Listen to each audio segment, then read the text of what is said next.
Hello everyone, this is Kanchan Golat from corporate classes. And आज की इस वीडियो में हम देखने वाले हैं मोस्ट इम्पॉर्टेंट सेंट्रल आइडियाज जो कि आपके एग्जाम के लिए बहुत ही ज़्यादा इम्पोर्टेंट है। अब अगर आप क्लास 10th के स्टूडेंट हैं तो चलिए हम उन मोस्ट इम्पॉर्टेंट सेंट्रल आइडियाज को देखते हैं जो कि इतने इम्पोर्टेंट हैं कि इस बार आपके 2024 में के 100% ये सेंट्रल आइडियाज आने वाले हैं। तो ये पार्ट 1 है। पार्ट 1 में सारे मोस्ट इम्पॉर्टेंट जो कि very very most important central ideas है, जहां से 100% आपके पूछे जाएंगे एग्जाम में, वो सारे हम देखने वाले हैं।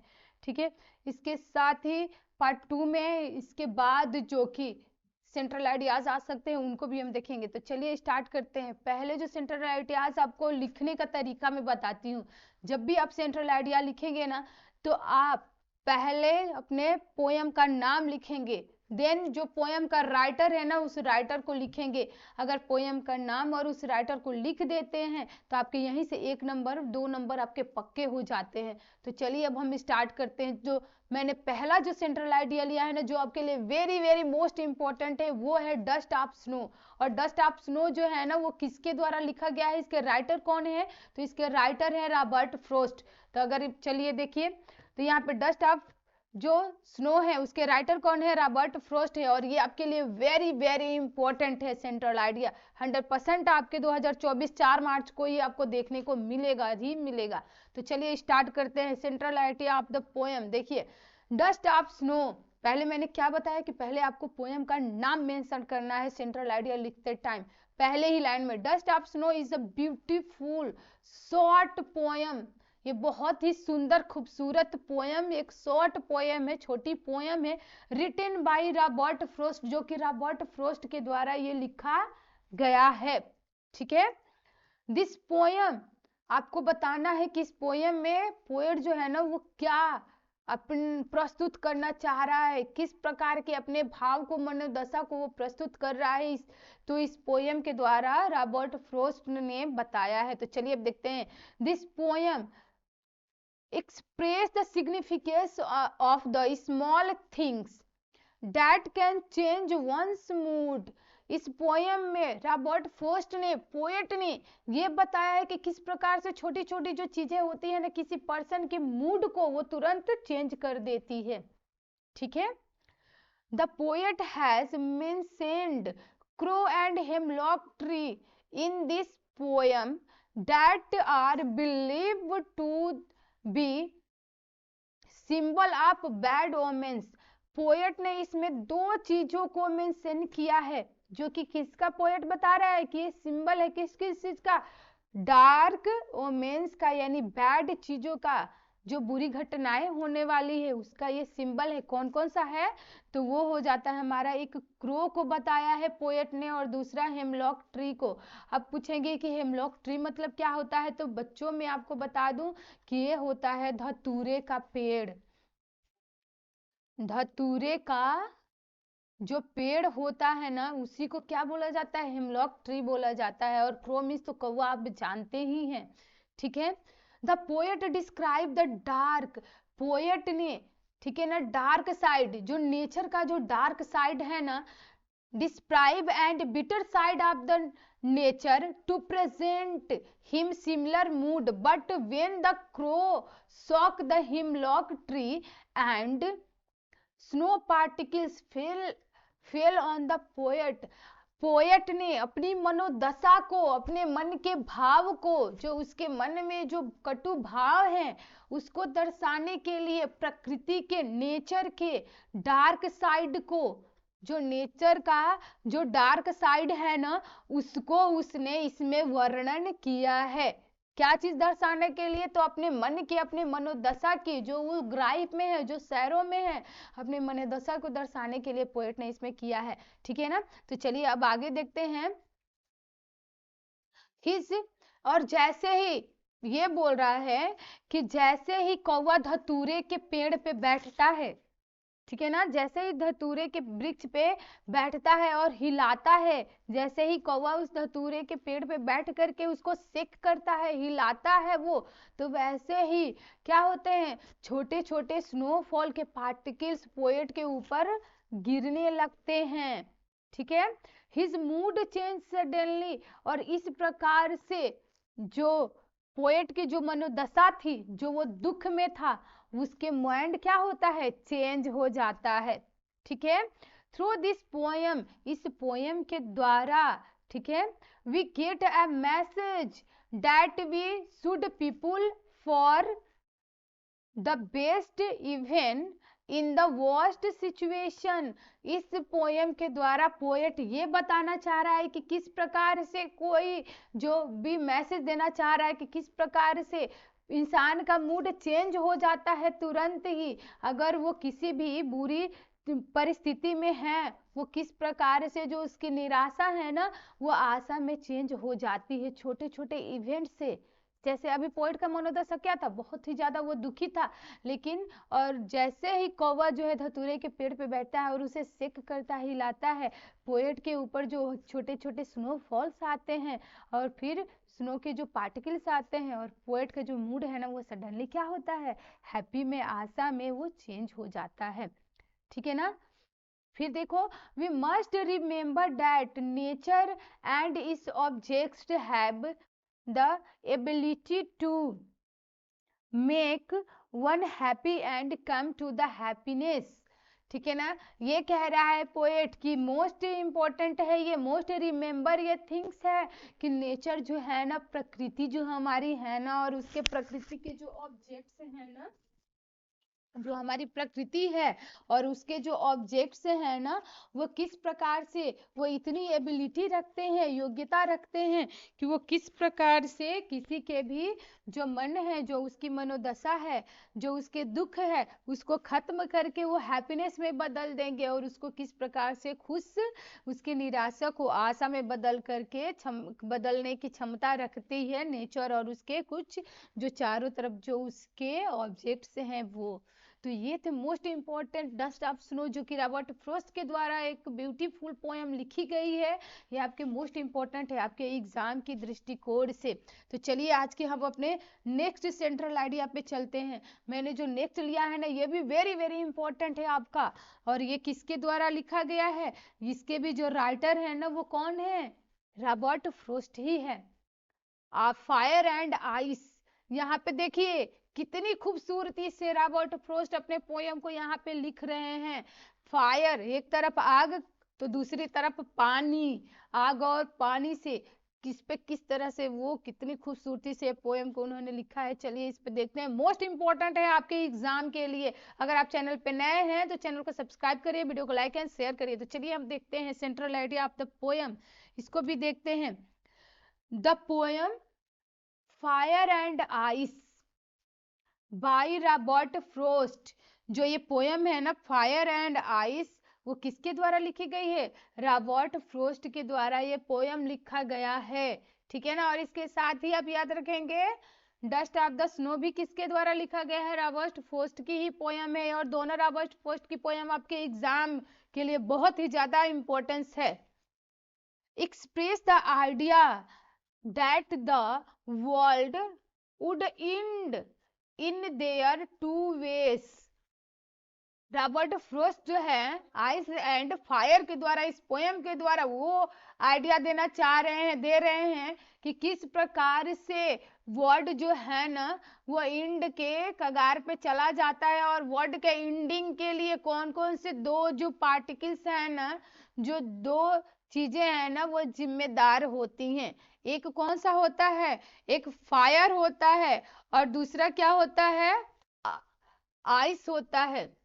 ठीक है ना, एक आग होता है तो दूसरा पानी होता है, और ये जो दो थिंग्स है ना, वो किसी भी पूरे वर्ल्ड के डिस्ट्रॉय का, ठीक है ना, किस प्रकार से एंड का ये कारण बनते हैं।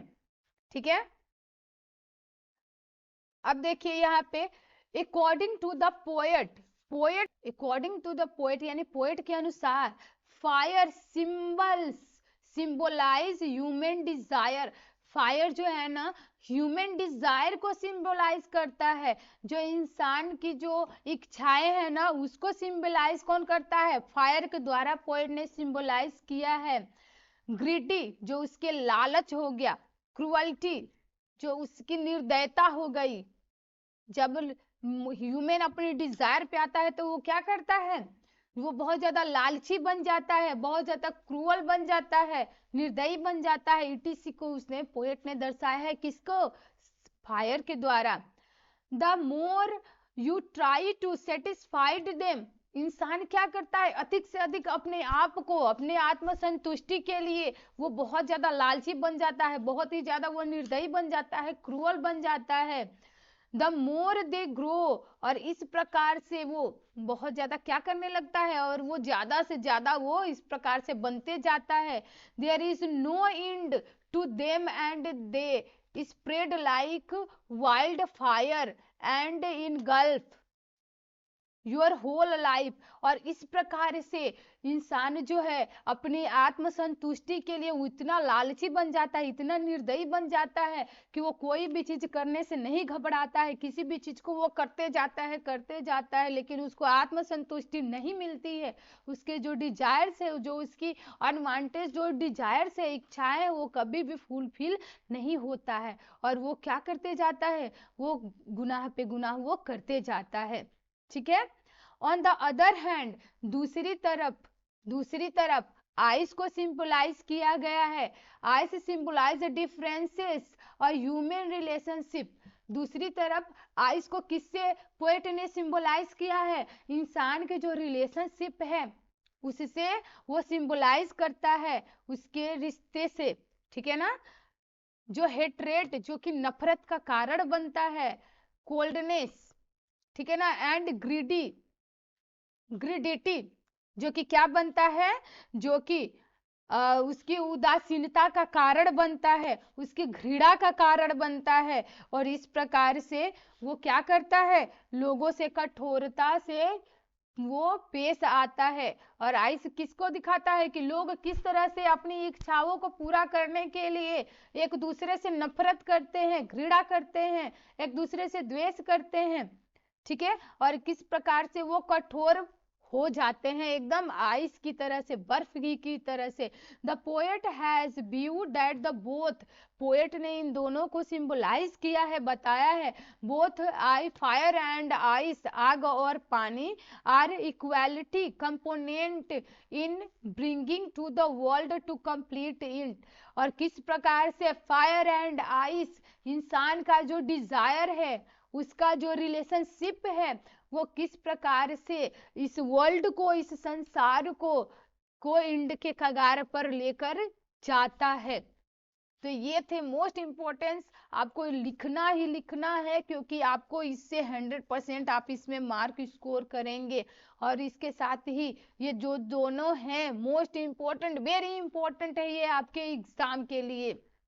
तो चलिए आज के जो और जो मोस्ट इंपॉर्टेंट है ना, वो इसको देख लेते हैं। अगर ये पांचों आप जितने भी मैं आज सेंट्रल आइडियाज करा रही हूँ, अगर आप कंप्लीट कर लेते हैं तो आप 100% सेंट्रल आइडिया लिख लेंगे। इसके लिए आपको पोयम का पूरा डिटेल पता होना चाहिए। तो जिस प्रकार से मैं सेंट्रल आइडियाज आपको लिखवा रही हूँ, आप उसी प्रकार से लिखिएगा, आप 100% मार्क्स गेन करेंगे। तो चलिए आप देखते हैं, जो नेक्स्ट मैंने लिया है ना, वो लिया है how to tell wild animals. ये वेरी वेरी इंपॉर्टेंट है, इस पे भी आप वेरी वेरी इंपॉर्टेंट लगाइएगा, आपके एग्जाम के दृष्टिकोण से ये मोस्ट इंपॉर्टेंट पोयम है। तो चलिए इसकी सेंट्रल आइडिया भी हम देख लेते हैं।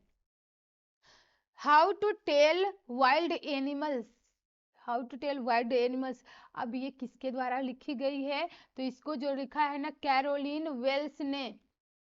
How to tell wild animals के कौन राइटर है, कैरोलिन वेल्स है।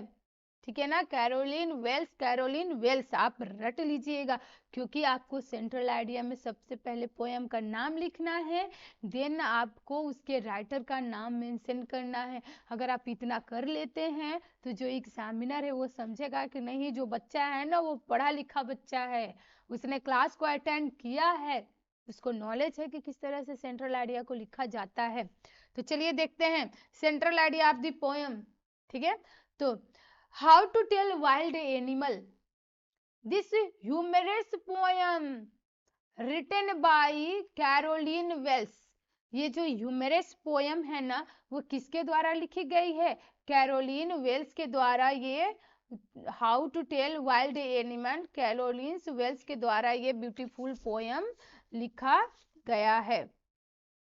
This poem suggested some of the dangerous ways to identify the wild animal. इस पोयम ने, जो ये पोयम है ना, इस पोयम में कवियत्री जो है ना वो ये कहती हैं, जो पोएट है वो ये कहता है कि आपको किस प्रकार से अनुभव करना चाहिए। अगर आप अनुभवहीन हैं, अगर आप एक अनुभवहीन व्यक्ति हैं, तो आप जंगली जानवरों में आपके लिए भेद करना कठिन हो सकता है। आप उनको आइडेंटिफाई करने में कठिनाई आपको आ सकती है। तो आपको इस पोएम के माध्यम से जो हमारे पोएट हैं, जो पोएटेस है ना, कवि जो पोएट है ना, उन्होंने बताया है कि डेंजरस जो एनिमल्स है ना, वाइल्ड एनिमल्स, उनको किस प्रकार से आइडेंटिफाई करना चाहिए। Apart from the being entertaining, कुछ इसमें जो आपके इंटरटेनिंग के जो पार्ट्स हैं, ठीक है, उसको भी बताया गया है। The poem is informative as well as, entertaining के पार्ट के साथ साथ ये पोएम क्या है, बहुत ही ज्यादा आपको इंफॉर्मेटिव है, आपको इंफॉर्मेशन देता है, ठीक है। It describe some of the unique features of various animals with gentle humorous. आपको इसमें जेंटल ह्यूमरस के साथ साथ पोएट ये भी बताता है कि किस प्रकार से बहुत सारे जो यूनिक और डेंजर जो एनिमल्स है, वाइल्ड एनिमल्स है, उनके फीचर्स को बताता है, ठीक है ना। The poet has introduced, poet introduced करता है, एंड फियरफुल एनिमल्स, पोएट आपको इंट्रोड्यूस करता है, इंक्लूडिंग एंड एशियाटिक लायन, कुछ जो डेंजरस जो एनिमल्स हैं, ठीक है ना, जो फेयरफुल जो एनिमल्स हैं उनके बारे में, इंक्लूडिंग किसको इंक्लूड करता है, पहले एशियाटिक लायन को इंक्लूड करता है, जो एशियाटिक लायन है, देन जो बंगाल टाइगर है, द लेपर्ड हो गया, बियर हो गया, ठीक है ना, द हायन हो गया, ठीक है ना, द क्रोकोडाइल, द कैमेलियन हो गया, chameleon in and amazing manner, इनके किस प्रकार से इनके व्यवहार होते हैं, किस प्रकार से ये एक ह्यूमन के लिए डेंजरस साबित हो सकते हैं, उन एनिमल्स के बारे में पोएट यहाँ पे डिस्क्राइब कर रहा है कि जो एशियाटिक लायन है, जो बंगाल टाइगर है, जो लेपर्ड है, जो बियर है, क्रोकोडाइल है, ये किस प्रकार से मनुष्य के लिए बहुत ही ज्यादा डेंजरस ये हो सकते हैं, और इसके, ठीक है ना, और हंसते हंसते इंसान इन सब के शिकार बन जाते हैं। अगर उनमें इन जानवरों को पहचानने की क्षमता नहीं है तो it is describe some of the unique feature of the various animals with the gentle humorous. और इस पोएम में जो पोएट है ना, बहुत ही हंसी हंसी के साथ ही, ठीक है ना, वो बहुत ज्यादा जो डेंजरस एनिमल्स हैं उनके खतरनाक खतरनाक फीचर्स को इसमें बताता है, ठीक है ना। सी इंडिकेट्स, जो कवियत्री है, जो पोएट है कैरोलिन वेल्स, क्या है, एक फीमेल पोएट है। She indicates that this animals can be recognised by their habits, quality, nature है, habitat and style of the living. ये जो जेंडरस जो एनिमल्स है ना, वो किस प्रकार से अपनी हैबिट्स को बना करके रखते हैं, जो उनके क्वालिटीज हैं, ठीक है ना, जो लोगों को क्या करते हैं, जो क्षति पहुंचाने की जो उनकी क्वालिटी है, जो उनके नेचर है, जो उनका स्टाइल है, वो किस प्रकार से किसी को भी प्रभावित कर सकता है। और ये दोनों ही जानवरों के क्या है, ये खतरनाक क्या है तरीके हैं ये जानवरों को, इसीलिए लोगों को स्वयं को सुरक्षित रखने का तरीका उनको आना चाहिए। अगर आपको नहीं पता है तो आप जो जंगल से वगैरह है ना, आप उसमें ना ही जाए तो बेटर से। तो ये जो है ना how to tell wild animals, ये किसके द्वारा लिखा गया है, कैरोलिन वेल्स के द्वारा लिखा गया। ये बहुत ही एक ह्यूमरस पोएम है जिसमें आपको ये सजेस्ट करते हैं, आइडेंटिफाई करते हैं कि किस प्रकार से जो जंगली जानवर है ना वो किसी मनुष्य के लिए बहुत ज्यादा हानिकारक हो सकते हैं, और किस प्रकार से मनुष्य को उनको पहचानने की क्षमता होनी चाहिए जिससे कि वो अपनी रक्षा कर सके। तो चलिए आज के मोस्ट इंपॉर्टेंट चौथे नेक्स्ट अपने सेंट्रल आइडियाज की तरफ बढ़ते हैं। Amanda is the very very most important chapter poem point of view of central ideas for 2024। Amanda किस तरीके से आपके लिए मोस्ट इम्पोर्टेंट पोयम है, जो कि किसके द्वारा लिखा गया है, बाई रोबिल कैलिन के द्वारा ये पोयम लिखा गया है। तो चलिए इसके सेंट्रल आइडिया को हम देख लेते हैं अभी। तो इसके सेंट्रल आइडिया हम देखते हैं, तो इसको क्या दिखेंगे, लिखेंगे आप, Amanda is a poem about child psychology. Amanda जो है ना, ये पोयम है, ये किसके बारे में है, एक चाइल्ड साइकोलॉजी के बारे में है अमांडा। ठीक है ना, जो एक बच्चा है ना, उसकी किस प्रकार से आपको बच्चे को पहचानना चाहिए, किस प्रकार से बच्चे की जो चाइल्ड साइकोलॉजी होती है ना, मनोविज्ञान होता है ना, वो किस प्रकार का होता है, इसमें बताया है। किसने बताया है, अमांडा पोयम में रोबिल कैलिन ने बताया है। This written by Robin Robin Klein, ठीक है ना, रोबिन क्लेन ने अमांडा पोयम को लिखा है। This poem tells us about a little girl. इस पोयम में पोएट ने एक लिटिल गर्ल के बारे में, एक छोटी बच्ची के बारे में बताया है, जिसका नेम क्या है, अमांडा है। ठीक है ना, she is constantly and continuously being scold most probably by her mother, जो कि हमेशा लगातार वो अपनी माँ के द्वारा क्या करती है, वो डांट खाती रहती है। कंटिन्यूअसली वो अपनी मम्मी के द्वारा हमेशा उसको क्या पड़ती है, डांट पड़ती रहती है, वो स्कोल्ड होती रहती है। But she lost in her own world, लेकिन वो अपने जो उसका जो उस बच्ची का जो संसार है ना, जो दुनिया है ना, उसको वो लॉस्ट कर जाती है, उससे वो गवा देती है। The frequent interference make her very unhappy, और किस प्रकार से उस छोटी बच्ची का जो जीवन है ना, वो अनहैप्पी हो जाता है, उदासीनता में बदल जाता है। सी वॉन्ट्स, वो क्या चाहती है, she wants freedom from all restrictions and dreams of the leading of the life of a mermaid in the emerald sea where she is the only inhabitant. वो किस प्रकार से वो चाहती है कि मैं पूरी तरह से जितने भी उस पर रिस्ट्रिक्शन लगाए गए हैं, मैं वो सारे प्रतिबंधों से क्या हो जाऊं, फ्री हो जाऊं। ठीक है ना, वो कल्पना करती है, वो सोचती है कि जिस प्रकार से मेरे ऊपर इतने सारे प्रतिबंध लगाए गए हैं, मैं उस सारे प्रतिबंधों से क्या हो जाऊं, फ्री हो जाऊं, मुक्त हो जाऊं आजादी से।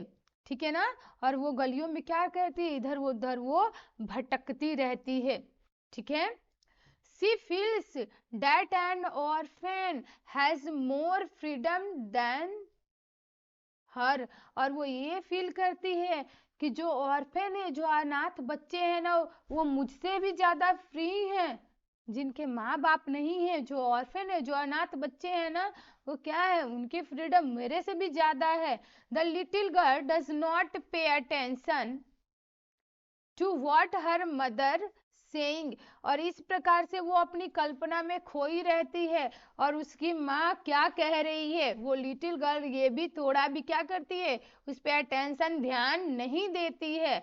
द पोएम दस asserts that parents must give some freedom to growing children, और ये पोएम ये बताता है कि सारे पेरेंट्स को क्या करना चाहिए, अपने बच्चों को फ्रीडम देना चाहिए इस तरीके से, ताकि वो अपने बचपन के जीवन को जीते हुए वो ग्रो कर सके, वो बढ़ सके।